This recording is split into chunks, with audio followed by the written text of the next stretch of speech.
इस्तेफादा करते, लेकिन हज़रत की अगर इजाज़त हो जाए तो एक हदीस जो मैंने पढ़ी है बस उसका तर्जुमा कर दूं। और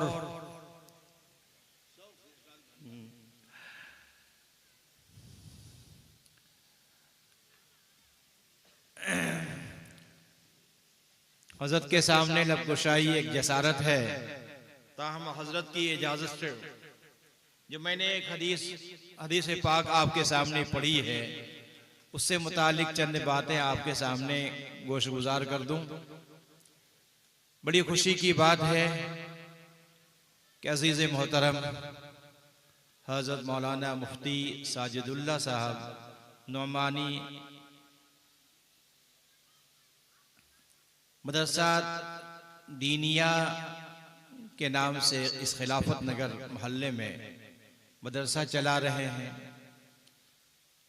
इस मदरसे के इम्तिहानात और दीगर प्रोग्राम के मौके पर अजीज़ मौसूफ ने मुझे याद किया और मैं इनके उन प्रोग्राम जो इनके मदरसे के अहाते में हुए थे, हिफ्ज़ का प्रोग्राम, इम्तिहान का प्रोग्राम हो या बच्चों की हौसला अफजाई के लिए तक़सीम इनामात का प्रोग्राम हो, उसमें भी मेरी शिरकत हुई थी। अल्हम्दुलिल्लाह इनके जो खिदमात हैं उससे ऐसा महसूस होता है कि इनकी जानिब से और इनके असातिज़ा की जानिब से इनके तलबा पर अच्छी खासी मेहनत हो रही है और तलबा ने जो कुछ पढ़ के सुनाया और मैंने सुना उससे भी दिल बाग बाग हुआ, दुआएं निकली। आज उसका समारा है कि हमारे दरमियान 7 हुफ़ाज़ किराम मौजूद हैं। 9 हुफ़ाज़ किराम मौजूद हैं जिनके सरों पर दस्तार फजीलत बांधी जाएगी। ये दस्तार दर हकीकत मैदान महशर में एक एजाज का दुनिया में अमली नमूना है।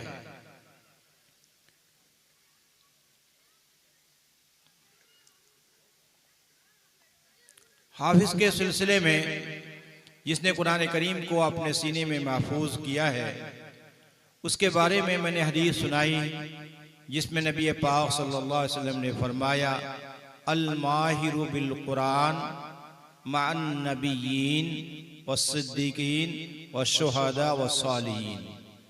कुरान करीम का माहिर नबियों, सिद्दीकीन, शुहदा और सालिहीन के साथ होंगे।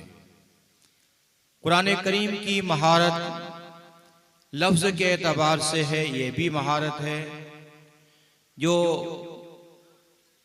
फजीलत हाफिज कुरान को हासिल है। कुरान करीम की महारत उसके मानी की तहक़ीक़ तफसीर के एतबार से है और हदीस पाक के इस उमूम में वो लोग भी दाखिल हैं जो कुरान करीम के मानी के एतबार से माहिर हैं। इस तरह कुरान करीम चूँकि लफ्ज़ और माना दोनों के मजमुए का नाम है, कुरान जैसा कि लफ्ज़ अल्लाह पाक के हैं ऐसा ही मफ़हूम भी अल्लाह का है। दिगर आसमानी किताबों के दरमियान कुरान करीम का इख्तिसास ये है कि कुरान करीम का मफ़हूम भी अल्लाह की जानिब से है और कुरान करीम के अल्फाज भी अल्लाह की जानिब से हैं। इसलिए कुरान जहाँ अल्लाह की किताब है अल्लाह का कलाम भी कहलाता है। दिगर आसमानी किताबें तौरात हों, इंजील हों, वो अल्लाह के कलाम का मफ़हूम है जिसको उस वक्त की जो ज़ुबान उस वक्त राइज थी उस ज़ुबान में उस मफ़हूम को ढाला गया है। वो अल्फाज तौरात के इब्रानी ज़ुबान में हो, इसी तरह इंजील के वो अल्फाज उस वक्त की मौजूदा ज़ुबान के एतबार से ज़ुबान है, अल्लाह के वो कलिमात, अल्लाह के वो कलाम नहीं है। इसी वजह से कुरान करीम के एक एक हर्फ पर अल्लाह ताला ने बड़े सवाब का वादा फरमाया है। हज़रत अब्दुल्लाह इब्न मसूद रज़ी अल्लाह ताला अन्हु के बारे सहाबा में से हैं, वो फरमाते हैं, मन क़रा हरफम मिन किताबिल्लाह फलहु बिकुल्ली हरफिन हसना। जो किताबुल्लाह का कोई एक हर्फ पढ़ता है तो एक हर्फ के बदले अल्लाह की जानिब से हसना लिखा जाता, नेकी लिखी जाती है। वल हसनतु बिअशरति अम्सालिहा, और अल्लाह के यहाँ ज़ाब्ता है कि नेकी 10 गुना लिखी जाती है। ये ज़ाब्ता है, और ये ज़ाब्ता भी अल्लाह का हमें मेराज के वाक़े के साथ मिला है। मेराज का के 2 तोहफे हैं। एक तोहफा तो ये है कि नमाज हमको मेराज के तोहफे में मिली है, और दूसरा तोहफा एक ये भी है कि अल्लाह ताला ने नमाज 50 फर्ज की थी, तख़फ़ीफ़ होते हुए 5। फिर अल्लाह ने ऐलान फरमा दिया, अमा युबद्दलुल क़ौलु लदैया, मेरे यहाँ ज़ाब्ता ये है कि 5 नमाजों का सवाब 50 के बराबर मिलेगा। यानी अल अशरतु बिअम्सालिहा का जो तोहफा है, ये तोहफा भी मेराज का एक हिस्सा है। गोया कि मेराज के 2 तोहफे हो गए। तो मैं कह रहा था कि इस हदीस पाक में अब्दुल्लाह इब्न मसूद रज़ी अल्लाह ताला अन्हु नबी पाक सल्लल्लाहु अलैहि वसल्लम की हदीस को नकल करते हुए फरमाते हैं कि जो किताबुल्लाह का एक हर्फ पढ़ता है उसको हसना लिखा जाता, नेकी लिखी जाती है। अल्लाह के यहाँ ज़ाब्ता है कि एक नेकी का सवाब 10 गुने लिखा जाता है। फिर उन्होंने इस बात की वजाहत की कि एक हर्फ से मुराद क्या है। फरमाया कि देखो, कोई समझ सकता है कि एक लफ्ज या कि एक जुमला हर्फ है, नहीं, बल्कि अलिफ लाम मीम अगर पढ़ता है, अलिफुन हरफुन व लामुन हरफुन व मीमुन हरफुन। अलिफ एक हर्फ है अलग, लाम अलग हर्फ है, मीम अलग हर्फ है। इस तरह गोया कि अलिफ लाम मीम में 3 हर्फ समझे जाएंगे, और इस तरह सिर्फ अलिफ लाम मीम पढ़ने पर अल्लाह की जानिब से 30 नेकियां लिखी जाएंगी। अब जाहिर है कि आप जान रहे हैं कि ये इन हुफ़ाज़ किराम ने 30 पारे को अपने सीने में महफूज किया है।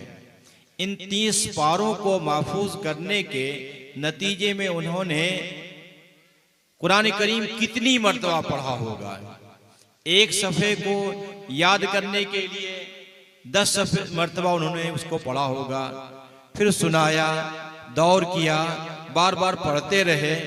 तो उन्होंने एक कुरान हिफ्ज करने के सिलसिले में कम से कम 20 मर्तबा कुरान पढ़ा होगा। और फिर ये सिलसिला हमेशा जारी रहेगा, तो इनके नाम आमाल में सवाब का एक बड़ा हिस्सा हो जाएगा। इसी वजह से अल्लाह ताला की जानिब से इन्हें अपना एक एजाज़ मिलेगा, और अल्लाह ने इनके एजाज़ में इनके वालिदैन को भी एजाज़ बख्शा है। और हदीस पाक में कहा गया है कि वालिदैन इनके सबब ज़ाहिरी हुए कि इनके वालिदैन ने इनको हिफ्ज़ कुरान के लिए मखसूस किया। अगर वो चाहते इनके वालिदैन किसी कारोबार में, किसी दूसरे काम में लगा सकते थे, लेकिन इन्होंने अपने बच्चे को हिफ्ज़ कुरान के लिए जो मखसूस किया, इसके सबब ज़ाहिरी होने की बुनियाद पर इन वालिदैन का भी एजाज़ होगा और उनकी भी ताजपोशी होगी। फिर उसी हदीस पाक में आगे कहा गया, फमा ज़न्नुकुम बिल्लज़ी आमिला बिमा फ़ीही। वालिदैन जो सिर्फ सबब ज़ाहिरी हैं उनकी ताजपोशी होगी, तो तुम्हारा क्या ख्याल है उसके बारे में जिसने कुरान करीम को हिफ्ज़ किया और उस पर अमल किया, उसको कितना अल्लाह ताला अपनी जानिब से एजाज देंगे। सिर्फ सबब होने की बुनियाद पर वालिदैन का इतना एजाज हो रहा है, इसी से अंदाजा लगा लिया जाए कि इनका एजाज कितना होगा। एक हदीस पाक में एक नबी पाक सल्लल्लाहु अलैहि वसल्लम ने फरमाया कि अल्लाह ताला ने आसमान और जमीन की पैदाइश से 2000 साल पहले ही लिख दिया था, तूबा लिअल्सिनतिन ततकल्लम बिहाज़ा व तूबा लिअजफाफिन तहमलु हाज़ा, कि मुबारकबाद है उन दिलों के लिए जो दिल इन कुरान करीम को अपनी जगह महफूज करेंगे। व तूबा लिअल्सिनतिन, और उन जुबानों के लिए मुबारकबाद है जो जुबान इस कुरान करीम को पढ़ेंगी। ये मुबारकबादी दर हकीकत फरिश्तों की जानिब से आसमान व जमीन की तख्लीक से 2000 साल पहले ही कुरान करीम के पढ़ने और कुरान करीम के हिफ्ज़ करने पर दी गई है। आज जो हम हुफ़ाज़ कराम को मुबारकबाद देते हैं, वो फरिश्तों के दिए हुए मुबारकबाद को गोया कि हम दोहराते हैं। अल्लाह ताला ने इनके सीनों को इसके लिए जगह बनाई कि उसका कलाम, उसका पाक कलाम उसके सीने में महफूज फरमाया। अब ये सीने जिनमें कुरान करीम महफूज हैं, जाहिर है कि कुरान अल्लाह का बड़ा ऊंचा कलाम है। कुरान के साथ ताल्लुक जिस किसी चीज का हो जाता है उसकी अजमत बढ़ जाती है, रेहल की अजमत बढ़ जाती है। कुरान करीम से ताल्लुक की बुनियाद पर जुज़दान की अजमत बढ़ जाती है।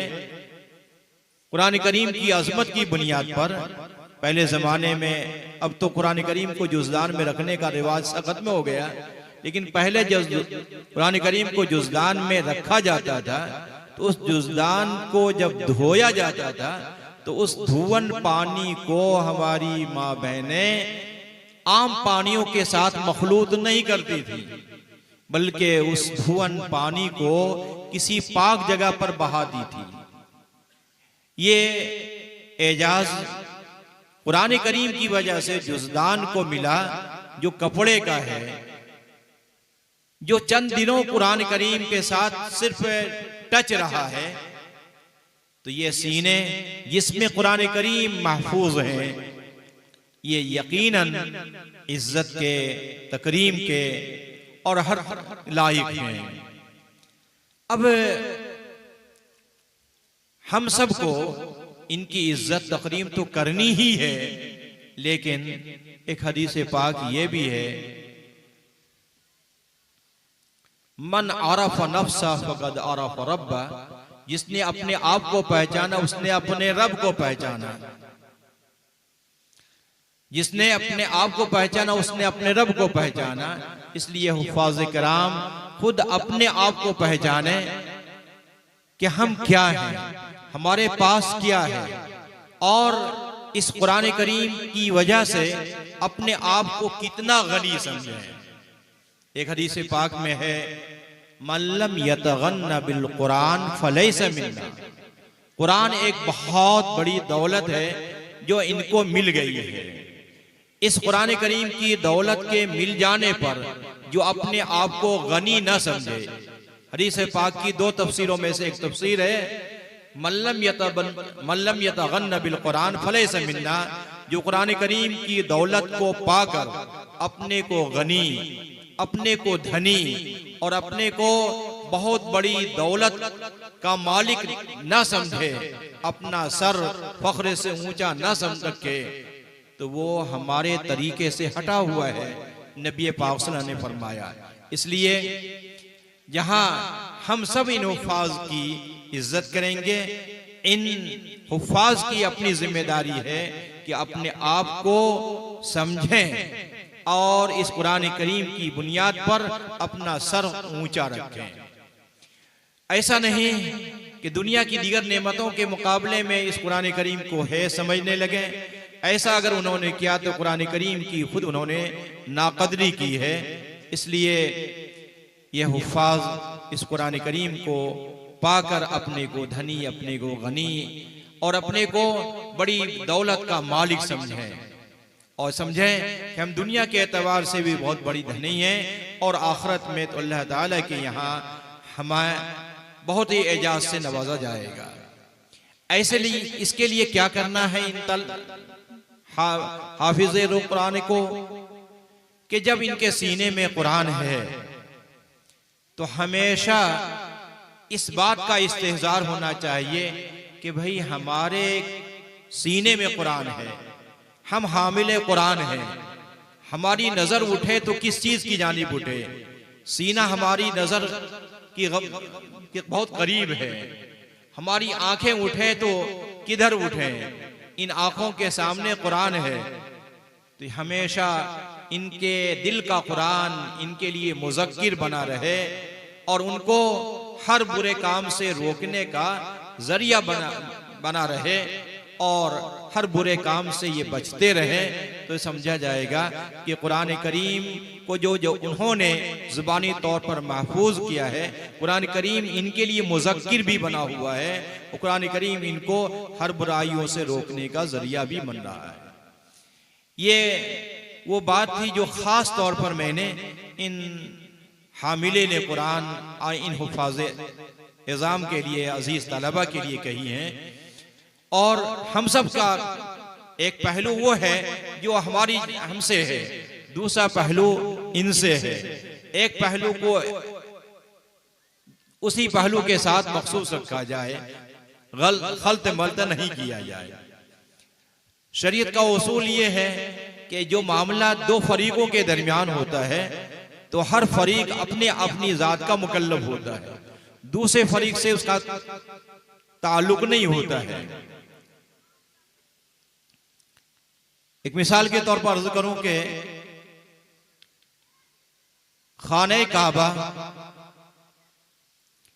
की चाबी जिन हजरात के पास थी, आपने उन चाबी बरदारान से कहा कि कोई किसी वक्त मस्जिद हराम में आए, नमाज पढ़े, तवाफ करे, तुमको नहीं रोकना है, तुमको दरवाजा खोल देना है।